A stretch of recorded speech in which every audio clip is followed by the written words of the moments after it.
Good morning, or afternoon, or night, wherever you might be in this world. I just wanted to let you know that I love you, you are beautiful, and just keep smiling. Hola chicas! Aujourd'hui, on se retrouve dans une nouvelle vidéo et dans un nouveau setup! Why? Eh bien parce que je vous fais la vidéo mon déménagement. Et Dieu sait que cette vidéo va sûrement être un peu longue parce que du coup, ça s'est fait sur plusieurs mois. Je vais vous expliquer en fait dans cette vidéo comment j'ai trouvé mon appartement, comment j'ai déménagé, comment j'ai emménagé, vous donner des petits tips et des petits conseils pour bien choisir un appartement, ne pas se faire avoir. Parce que du coup, j'avais un appartement avant. Entre temps, on l'a quitté et il y a eu le confinement, ce qui fait qu'on est retourné chez nos parents. Et là, nous revoici dans un appartement avec mon chéri. Donc si ça t'intéresse de savoir comment trouver avec de bons conseils un bon appartement, je te laisse avec la suite. Alors, premièrement, moi, j'ai trouvé mon appartement sur le site PAP. Particulier à particulier. Ce qui veut dire qu'il n'y a aucune agence immobilière qui doit être sur ce site et que donc vous ne payez 0 €, que ce soit pour les dossiers, le dossier, pour les visites, pour les frais d'inscription en agence, pour les états des lieux, pour les tout ce que tu veux. 0. Walou, nada, niet, tu payes rien. Tu payes juste ton loyer et ta caution. Après, vous pouvez chercher, moi j'avais cherché donc sur PAP, il y a aussi Le Bon Coin qui est super bien. Mais alors attention sur Le Bon Coin, il faut vraiment que vous mettiez particulier parce que des fois il y a des agences immobilières qui se mettent sur Le Bon Coin. Après, bien grand vous fasse, hein, vous pouvez passer par des agences immobilières, mais c'est juste que vous allez payer beaucoup plus que par des particuliers. D'abord, donc il y aura des frais de dossier, il y aura des frais d'agence, des frais de machin. Si vous avez l'argent et que ça vous dérange pas, allez-y, ce sera encore même plus facile, j'ai envie de vous dire. Mais après, si vous n'avez pas forcément beaucoup d'oseille, mais que vous avez besoin d'un appartement, PAP, Le Bon Coin, tous les petits trucs comme ça, c'est les meilleurs tips. Je suis désolée si le setup est pas ouf, mais bon, on avancera dans le temps avec un meilleur setup. Mais je voulais grave vous sortir cette vidéo parce que ça fait des mois, même maintenant 1 an que je tourne des petits bouts de vidéos. Et j'aimerais enfin vous sortir cette vidéo. Et voilà, et pas vous faire attendre. Et tant que j'ai mes conseils à donner qui sont dans ma tête et pas les oublier, vous les dire maintenant. Là, je vous ai donné le processus de à peu près comment chercher. Ensuite, deuxième conseil que je peux vous donner, faire attention au mètre carré. Parce que tout d'abord, normalement en particulier, il te donnera que la surface habitable. Mais peut y avoir, donc si vous passez par des agences, hein, après chacun ses choix, ils peuvent vous donner une surface de mètre carré habitable et une surface de mètre carré au sol. Je vous explique. Moi j'ai travaillé en agence immobilière, c'est pourquoi je connais tout ça et je connais les meilleures façons d'avoir un appart. La surface par mètre carré habitable, en fait, c'est la surface où tu vas pouvoir vivre, ce qui veut dire le habitable. Je peux te dire, par exemple, ton appartement, il fait 40 mètres carrés au sol, mais il en fait 35 mètres carrés habitable. Où est passé le 5 mètres carrés? Ça va être, par exemple, un placard. Donc c'est bien, mais c'est pas un truc que tu vas pouvoir utiliser. Par exemple, je sais que, autre petit conseil, nous personnellement on est deux, donc avec mon chéri, il faut un minimum de 35 mètres carrés, vraiment. En dessous, c'est petit, tu te marches dessus. Après, ça dépend comment est agencé l'appartement, mais franchement, nous on est dans un 40 mètres carrés là, c'est largement suffisant, mais c'est ce qu'il faut. Donc ce que je voulais dire par là, c'était que s'il vous faut un max de mètres carrés habitables, focalisez-vous sur les mètres carrés habitables et non sur les mètres carrés au sol. Mais ça, comme je vous le répète, ça c'est souvent par les agences. Normalement, sur les particuliers, ils vous donnent de suite la surface habitable. Et donc, comme je vous ai dit, si vous êtes tout seul, prenez ce que vous voulez. Parce que vous êtes tout seul, vous vivrez tout seul chez vous, il n'y a pas de souci. Pour les couples, comme nous, 35 mètres carrés minimum, 40 c'est le meilleur. Après, ça dépend de où vous habitez. Nous, sur Paris, plus tu auras de surface, plus le loyer sera cher. Ensuite, qu'est-ce que je peux vous donner comme conseil? Lorsque vous faites vos visites, surtout, il faut que vous regardiez et que vous demandiez le chauffage, c'est quoi? Nous, par exemple, on est collectif au fuel, c'est le meilleur. Collectif, déjà, rien que ça, c'est le meilleur parce que vous n'allez pas payer cher. Collectif, c'est donc pour tout l'ensemble de l'immeuble, si vous êtes dans un immeuble, bien sûr. Après, en général, c'est souvent au gaz ou électrique. Nous, on a de la chance, c'est au fuel. Le fuel, c'est encore mieux parce que c'est pas très cher et ça chauffe super bien. Tu sais, l'électrique, c'est cher et ça chauffe pas hyper bien. Après, ça peut dépendre de l'endroit, mais en principe, c'est pas ouf. Donc, au gaz, ce serait mieux. Ou au fuel, encore mieux, mais c'est très rare au fuel de nos jours. Important aussi, il y en a, ils vont dire c'est pas très important, mais moi je trouve que quand même, si. Les vitres, est-ce que c'est du double vitrage ou pas? Parce que moi personnellement j'ai du double vitrage, j'ouvre la fenêtre, il y a un boucan d'enfer, je ferme, j'entends plus rien chez moi. Et ce qui permet aussi le double vitrage, par exemple là en ce moment qui fait super froid, de ne pas laisser entrer toute la froideur, si je puis dire. Après, selon ce que vous recherchez, ça c'est une petite parenthèse, un autre petit tips, il y a beaucoup d'appartements qui se louent maintenant en meublé. C'est-à-dire que, alors attention à meubler, pareil, ça c'est faire attention.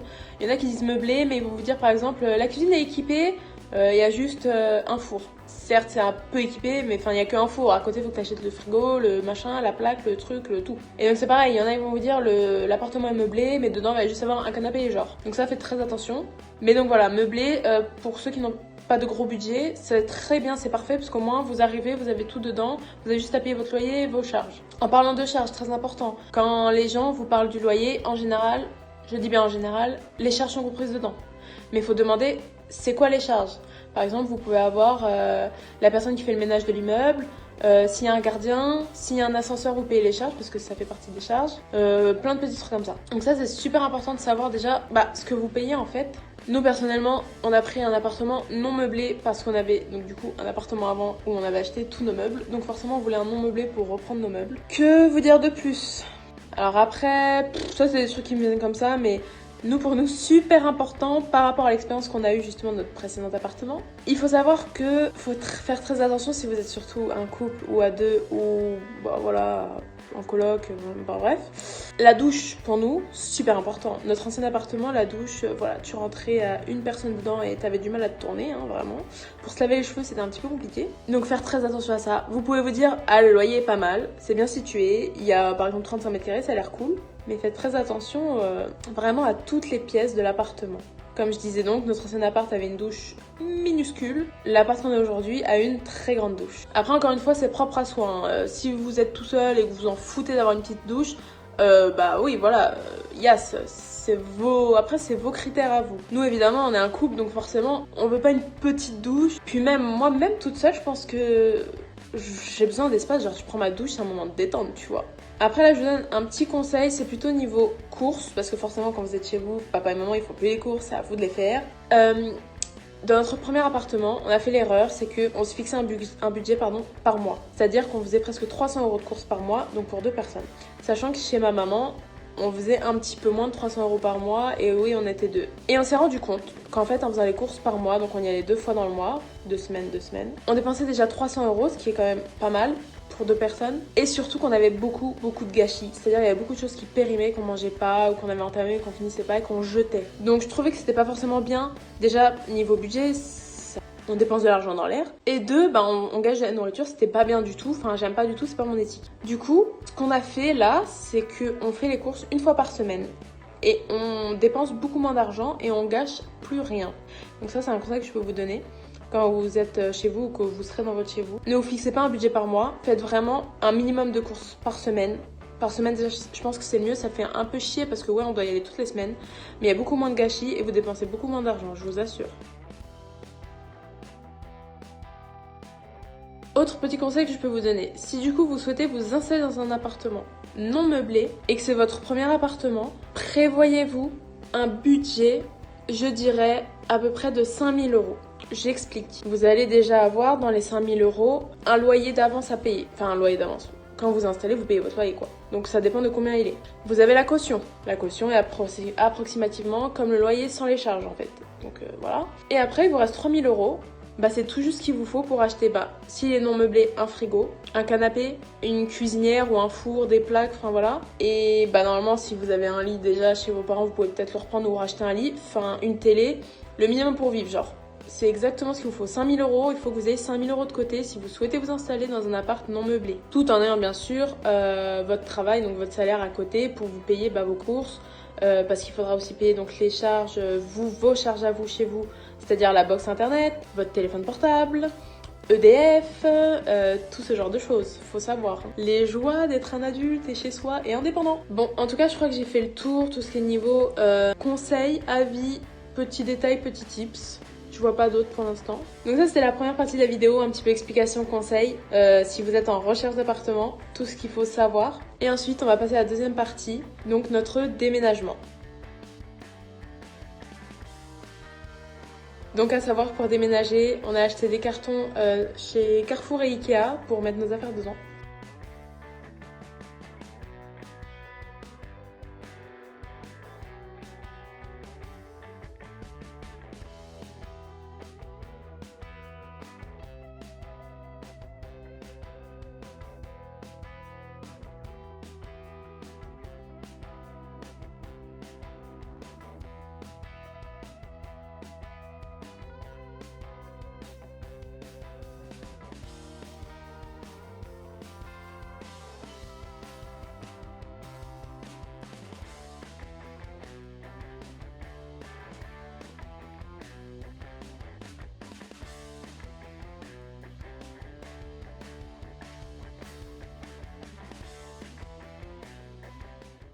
Et là, vous pouvez assister en direct live à la scène où je galère et même moi, je ne comprends rien à la situation.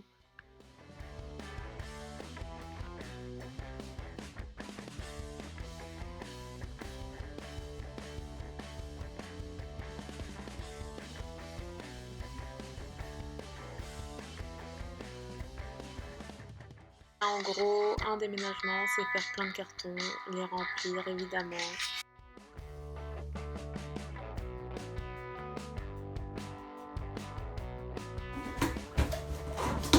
Donc, ça, si tu veux faire le poulet, mon cœur.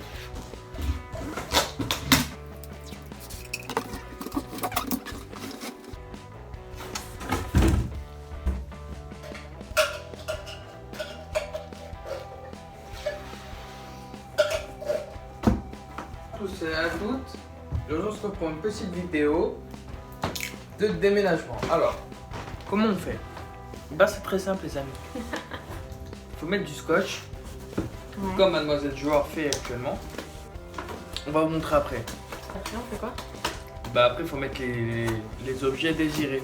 Donc là, il recommande quoi sur ce carton? Où il y a écrit? Il recommande, comme vous l'avez écrit, alors des vases, en gros des objets fragiles quoi, des t-shirts mais je pense que c'est des vêtements en globalité, et de la vaisselle. Mais attention ils disent de ne pas mettre de livres, parce qu'apparemment ça paraît trop léger. Voilà. Après il y a 3 cartons, là on a pris 3 cartons différents. Donc celui-là c'est le moins gros, c'est ça. Celui-là le plus petit. Le plus petit il est là-bas, on peut mettre que des livres par contre. Et bien sûr moi c'est moi qui suis au fourneau pendant que elle fait les cartons. Tout va bien. Logique. Montre à tes abonnés. Lourd.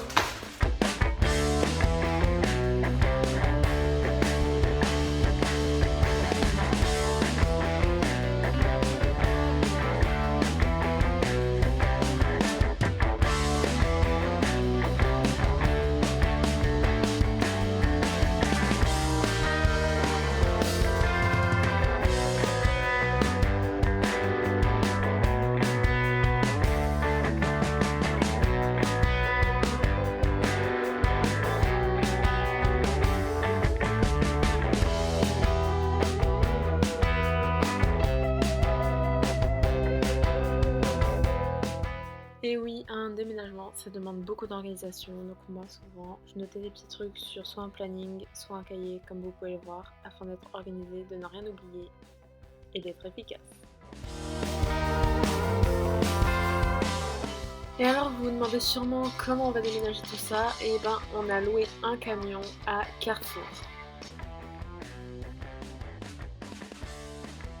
Donc voilà, une fois qu'on avait tout déménagé, le timing a fait que nous sommes tombés en confinement. Ce qui fait que nous n'avons pas trouvé d'appartement, ce qui fait que nous sommes retournés chez nos parents. Et que nous avons été confinés chacun de son côté chez ses parents. En vrai, ça s'est bien passé pour chacun d'entre nous et c'est passé assez rapidement si je puis dire. Mais du coup, on avait stocké toutes nos affaires chez ma mère puisque j'avais une assez grande chambre et j'avais en plus de ça un box, un parking, un truc fermé où on mettait tout dedans. Et du coup, après le confinement, il y a eu le déconfinement, mais c'était donc l'été. Donc forcément, c'était pas facile déjà de sortir de cette situation.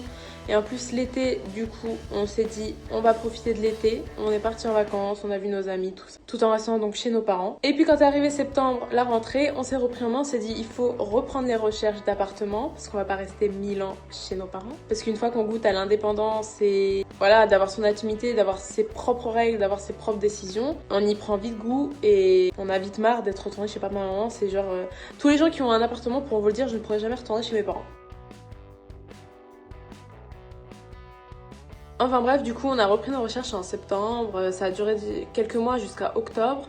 Après novembre est revenu un confinement, donc ça a été un peu difficile, mais dès qu'on est sorti du déconfinement de novembre, on a trouvé notre appartement. Avec donc tous les conseils que je vous ai donnés dans la première partie.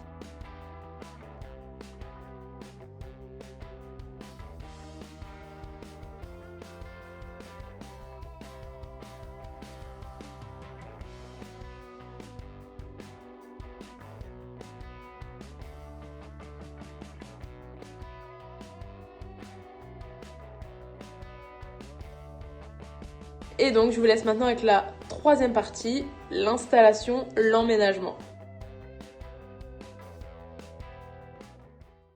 Et voilà le jour J où on signait le bail et c'est reparti pour les cartons. Puis voilà, après on a pris des sacs, des valises qu'on a mis dans nos voitures.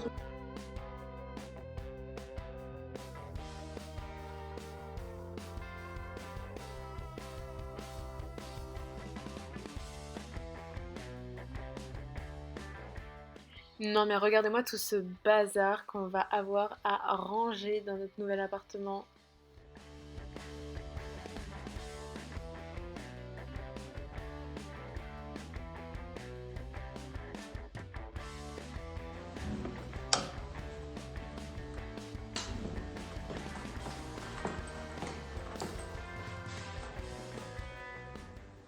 Et voilà, quoi de mieux que des sushis pour faire le premier repas dans notre appartement.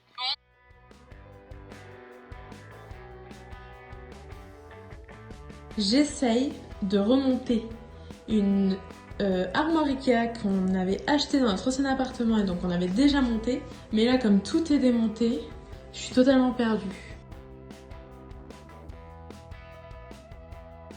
Bon, aujourd'hui c'est le grand jour, on va à Ikea. Parce que Ikea, c'est la base pour meubler une baraque. Hola chicas!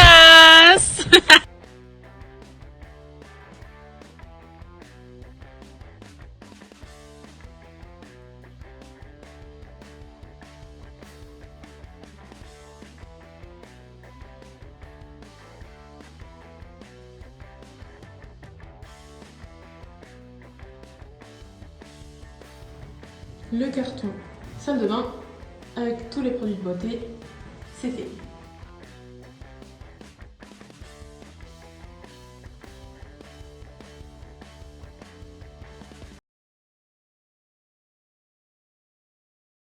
La vidéo est terminée, j'espère qu'elle vous aura plu et surtout qu'elle vous aura été très utile si vous êtes en recherche d'appartement, si vous avez des questionnements ou quoi que ce soit. En tout cas, si vous avez des questions et que j'y aurais pas répondu dans la vidéo, n'hésitez pas à les mettre dans les commentaires, que je vous réponde. Si en tout cas je peux y répondre. J'espère que la vidéo vous aura quand même plu, qu'elle ne sera pas trop longue. Et je vous fais plein de gros bisous. Et du coup à la prochaine vidéo dans mon nouveau chez moi.